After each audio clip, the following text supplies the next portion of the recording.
போக்குவரத்து துறை தமிழ்நாட்டில் கடைக்கோடி குக்கிராமங்களுக்கும் தேவையான தரமான மற்றும் நம்பகத்தன்மை கொண்ட போக்குவரத்து சேவையினை தொடர்ந்து வழங்கிட இந்த அரசு உரிய முயற்சிகளை எடுத்து வருகிறது. அதன் ஒரு பகுதியாக வரும் நிதியாண்டில் ஏற்கனவே அறிவித்துள்ளபடி 3000 புதிய பேருந்துகள் கொள்முதல் செய்திட 1031 கோடி ரூபாய் நிதி ஒதுக்கீடு செய்யப்பட்டுள்ளது. மேலும் பயன்பாட்டிற்கு உகந்த 750 பேருந்துகளை முற்றிலும் புதுப்பித்து இயக்குவதற்காக 120 கோடி ரூபாய் நிதி ஒதுக்கீடு செய்யப்பட்டுள்ளது.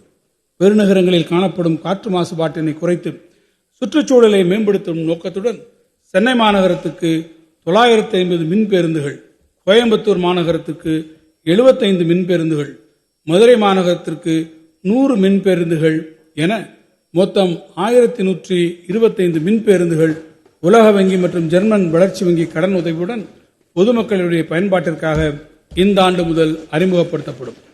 பெருகி வரும் நகரமயமாதல் மிக முக்கியமான தேவையாக பேருந்து, புறநகர் ரயில்வே மற்றும் மெட்ரோ ரயில் போக்குவரத்து போன்ற பல்வேறு வசதிகளை ஒருங்கிணைக்கும் முனையங்கள் முக்கிய பங்காற்றுகின்றன. அந்த வகையில் இவற்றை ஒருங்கிணைக்கும் பன்முக போக்குவரத்து முனையம் ஒன்று கிண்டியில் 50 கோடி ரூபாய் மதிப்பீட்டில் பயணியருக்கு தேவையான அனைத்து நவீன வசதிகளுடன் ஏற்படுத்தப்படும். சென்னை வண்ணாரப்பேட்டை பகுதியிலும் இதேபோன்று பன்முக போக்குவரத்து முனையம் ஒன்று நவீன பயணியர் வசதிகளுடன் 50 கோடி ரூபாய் மதிப்பீட்டில் அமைக்கப்படும். கடந்த 1997 ஆண்டில் முத்தமிழறிஞர் கலைஞர் அவர்கள் அறிமுகப்படுத்திய சிற்றுந்து மினி பஸ் திட்டம் தமிழ்நாட்டில் பெரும் வரவேற்பை பெற்றது. தற்போது வேகமாக வளர்ச்சியடைந்து வரும் நகர்ப்புறங்களை ஒட்டிய ஊரக பகுதிகளிலும் போக்குவரத்து சேவையை வழங்கிடும் வகையில் மாற்றியமைக்கப்பட்ட விதிமுறைகளுடன் சுமார் 2000 வழித்தடங்களில் சிற்றுந்து திட்டம் தமிழ்நாட்டில் விரிவுபடுத்தப்பட்டு வருகிறது.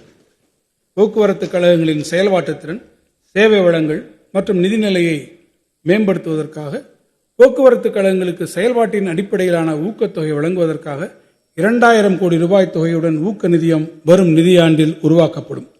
மேலும் மாநகர போக்குவரத்து கழகத்தின் சேவையினை மேம்படுத்தும் வகையில் சென்னை நகர கூட்டாண்மை திட்டத்தின் கீழ் செயல்திறன் இடைவெளி நிதியாக 646 கோடி ரூபாய் ஒதுக்கீடு செய்யப்படும்.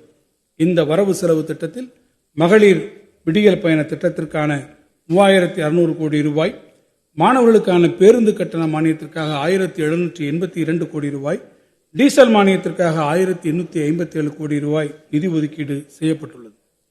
இந்த வரவு செலவு திட்ட மதிப்பீடுகளில் போக்குவரத்து துறைக்கு 12,964 கோடி ரூபாய் நிதி ஒதுக்கீடு செய்யப்பட்டுள்ளது.